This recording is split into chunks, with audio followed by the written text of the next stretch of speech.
Welcome back. We are now getting into the parts of this tutorial that are almost optional. So go into the hood and then selecting that edge loop and those faces, we'll separate them into a new object to rework that area. I will merge it with the A pillar and then add loop cuts to match the same number that we have here and try a merge by distance or merge by center manually some vertices if they didn't merge perfectly.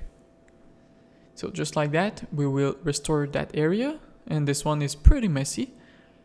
So we may need to delete some vertices, just like so. Delete that one to be able to add loop cuts. Because I realized that the hood wouldn't have been able to open that way.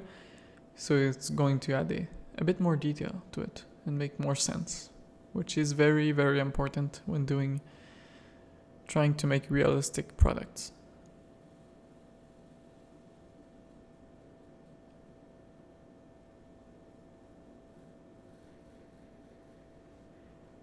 Okay, let's now add a loop cut to tighten that corner after we are done placing the vertices so that they look good. We can do it on both panels.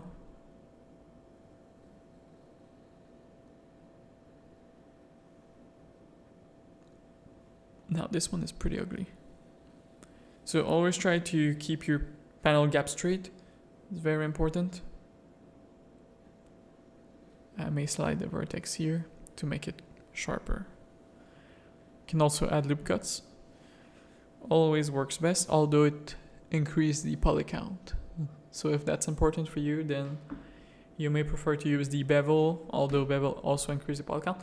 You may prefer to use mark sharp or creases. Okay, that looks better. I realized that while trying to do a close-up of the mirror, and I had this ugly edge in camera angle, and I was like, nah, it's not gonna fly. So selecting this loop of faces, we will do kind of a trim piece just here. So I'll just slide that inward. Just like so.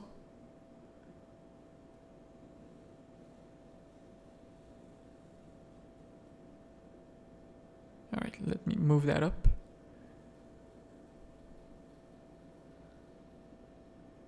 Okay, that's better. Now let's try that close-up of the mirror and see if it looks good.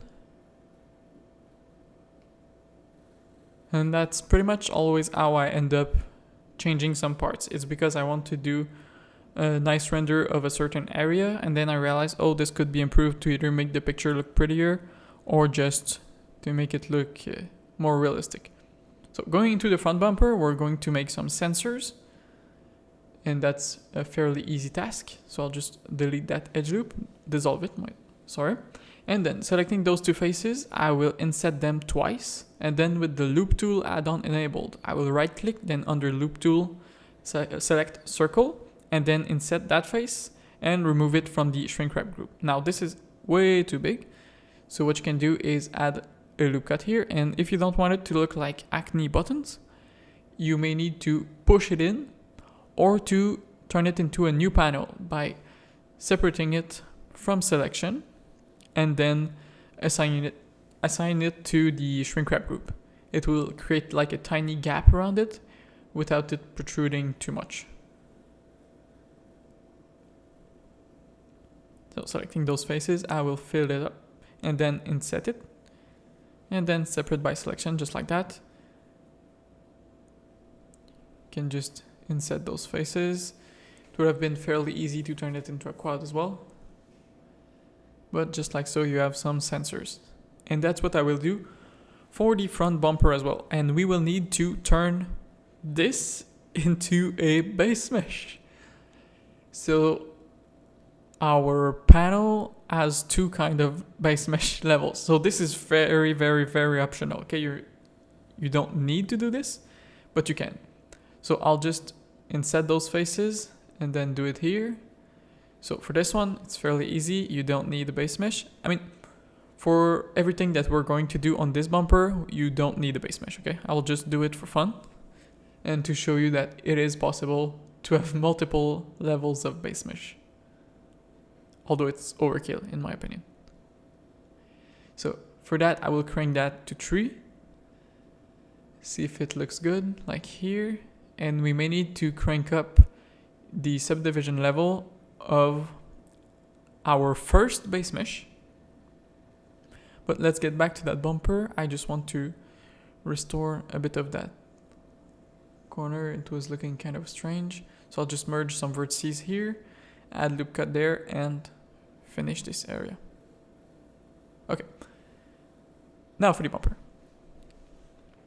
Now again, I want to repeat it because I don't want you to get too tired, but this is very, very, very optional, and I will not even recommend you to do it. Just watch and see that you can do it. So I'll duplicate it, then reduce the subdivision number, then set the new target for the shrink wrap, just like so. And the reason I want to do it is simply because of that indented part, and because this part was removed from the shrink wrap group, it's no longer projecting onto the base mesh. But I developed a new technique recently that will allow us to do those shapes and keep their surface quality at like perfect level. So I'll try to do a video in the future about this. It's relatively easy. It only requires multiple shrink wrap modifiers on the same part. And I'll try to tell it to you quickly while I do this. But you basically set the shrink wrap to project inside of the base mesh and set the offset distance. So that way you can just keep that same surface and just move it backward or even forward. So I will just inset those faces and then extrude them a tiny bit, remove them from the shrink wrap group, just to have some tiny holes in the bumper. You could have definitely done this without a second base mesh. Especially since it's a flat surface, it would have not caused much issues. But yeah, I just wanted to show you that this is possible.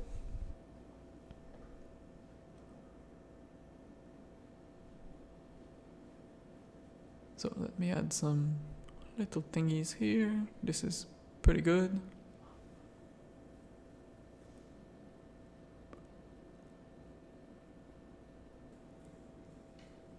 Let's now add a sensor to that back bumper. So selecting 4 faces or less, I will loop tool, then circle, add a loop cut here so it's not too far apart from the rest of the geometry, then inset those faces, separate by selection, just like so. Then going to edit mode of those faces, I will inset them again. Perfect. And now we have a sensor. Just like so. Let's now work on some door handles. So I already made some for you in the Blender Kit tab. So look up door handle. If you're making your own design, then you may not want to use those because they're very, very blocky and kind of basic, if I'm being honest. But just select this one for your design. And yeah, if you're making your own, then you may need to model door handles. But if you made it this far, I'm pretty confident in your ability to do such a simple model. So feel free to use all the techniques I've showed in this tutorial. But yeah, try to align it, make it a size that makes some sense. Now they could be bigger, and I think I will make them bigger off camera. So make yours about 25% bigger, just like that. And don't be afraid to put them on like sharp creases and stuff like that.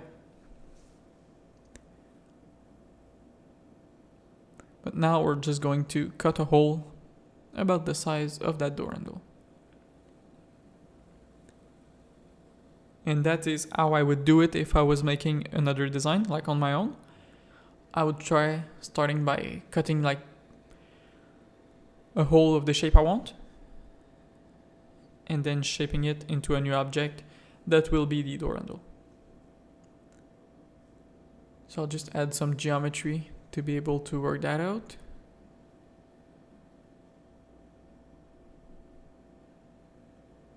And we could probably do with less geometry, but we're not doing it for a game asset or for animation, so don't worry too much about that. Just like so, slide it on the other side as well.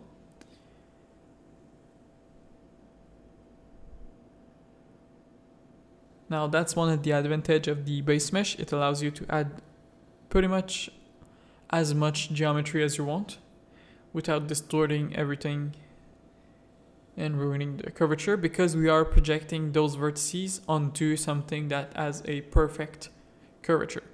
So it doesn't really matter what the topology of the new panel looks like. But yeah, just press a hole through it. You can try to make it fit perfectly, or you can just keep it rough. You can go into edit mode of that said door handle if you need to change the shape. So here you can see it's pretty far away from the panel. So I'll just try to move some vertices around to try to make it uniform.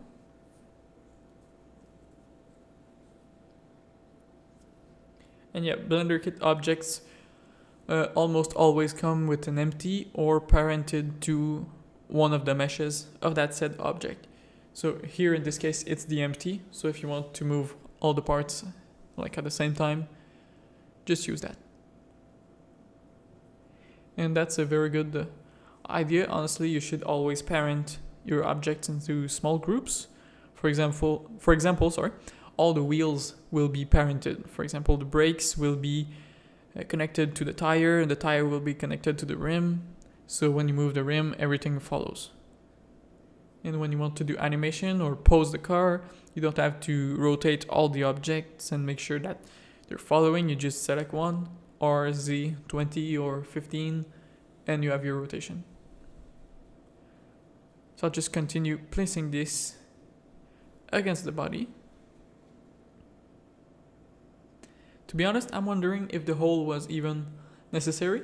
Maybe you could try just going without, especially since we're covering it up, just like so. So I think the hole only use would have been if the rim of the hole was visible and you could see some light reflecting on that rim. But in this case, I don't think it was even necessary.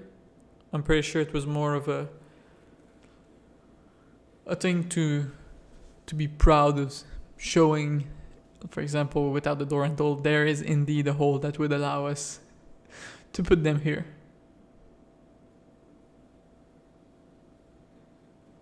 So I'll just add mirror modifiers, and I broke my own rule of setting the mirror object as the same one every time, but please place them on the hood or the same object as every other one.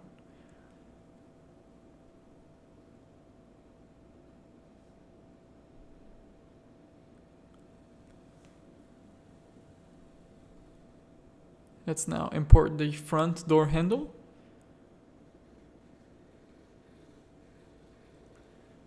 You can just choose one of the model. Doesn't really matter, there isn't a big difference between them. And so I would say door handles and mirrors are pretty much the things that I dislike to do the most, for reasons that I'm not really sure of. Maybe because they're insignificant. They don't add much to the render, but they're kind of essential and need a lot of details to look good. So I believe that's why I don't like to model them. But just like for the rear door, let's just add loop cuts here, here, and on the top, just to have a bit more geometry to work with. And then delete those faces. Slide that vertex here. Make sure auto merge is not turned on, or else you may have some issues.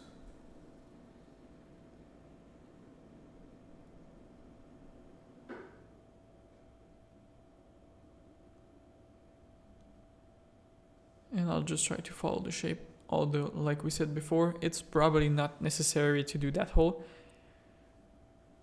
And if I was to redo this, I would probably just skip that. I will import the car handle, and then try to make it flush against the body in edit mode. Especially since you're not going to do close-ups of this, at least I don't think so. Well, you shouldn't add too much details to it.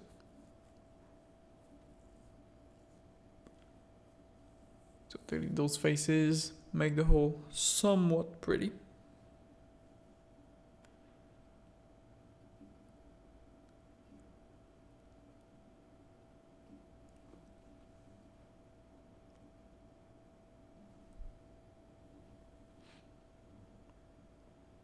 I'll just tuck that back in.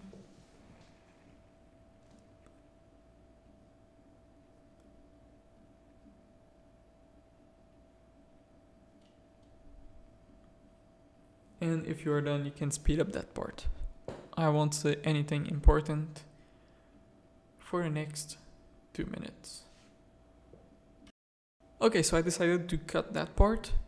It was basically me just placing the vertices against the body, just like for the rear door. So if you're unsure how to do it, just rewatch the one for the back door. Now for the materials, we can try playing with some car paint and plastics. Can go with chrome, I guess. I think chrome could work in some circumstances. So I'll just play with that until I'm happy with the look.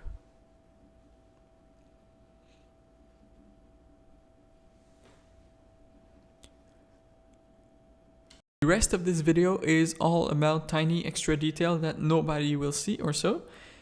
So go into the wheel arch and then select those 2 loops. Then we're going to separate by selection, just like here, and add loop cuts to tighten that corner. Let's do the same for the rear. So selecting those 2 loops, I will separate by selection, then go into edit mode and add a loop cut. We can now combine those 2 together or keep them separate, doesn't really matter. Then I will unwrap those faces. Select alt face and unwrap. You may need to apply the scale or the rotation of the object, and I will create a new object called wheel arch or wheel plastic, something similar to this. And in the texture folder, that is in the description of the Google Drive, you probably used it many times before in this series, you can find the wheel arch texture. And I'll just go here.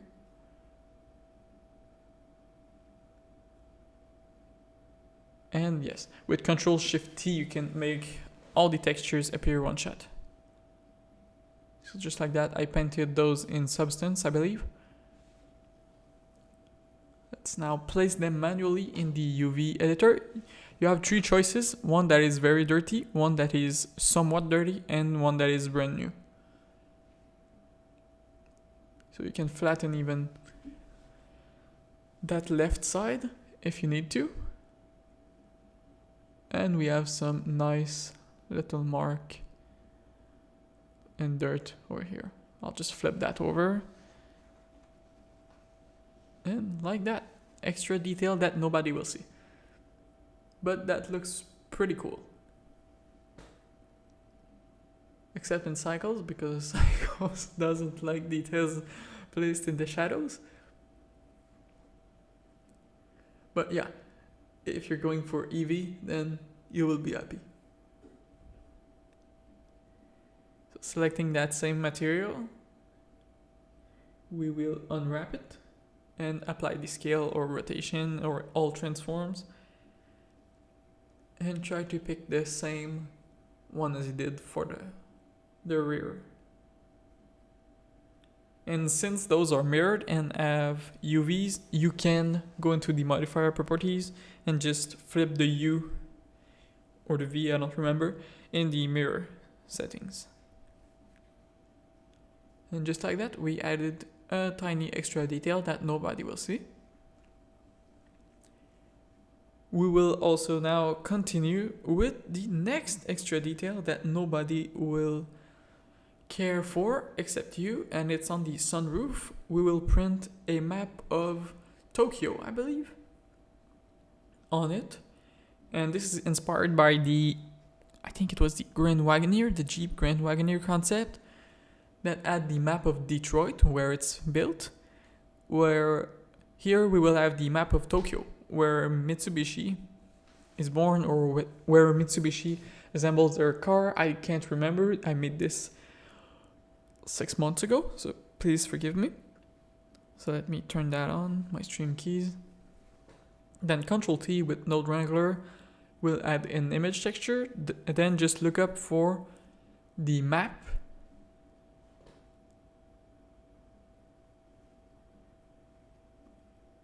And then once that map is loaded, you can use any map, by the way. You can use even any image. This trick will work for everything. But I'll just place them at about the same width. Just try to have one without any pictograms. It could look cheap.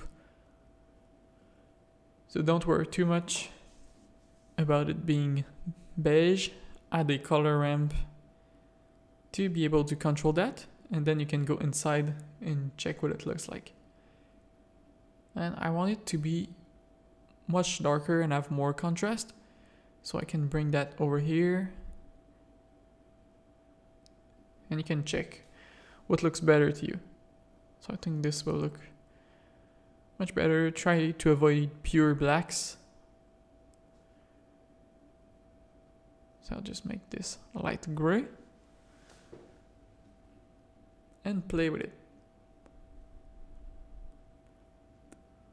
I think you could do this for pretty much any glass part, except maybe the windshield or side windows, where it would not really make sense to impair the visibility of the driver, but I could see this on headlights or tiny details.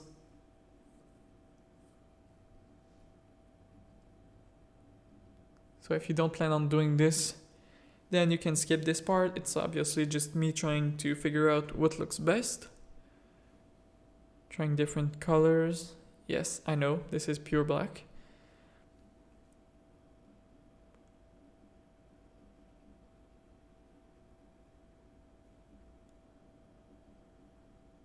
You can even plug this into a bump map to add some extra detail and make it like it was engraved or something similar. And now sunroofs tend to be fairly dark, at least for the outside. And since we won't be making any interior renders with this one, we can go fairly dark with the glass.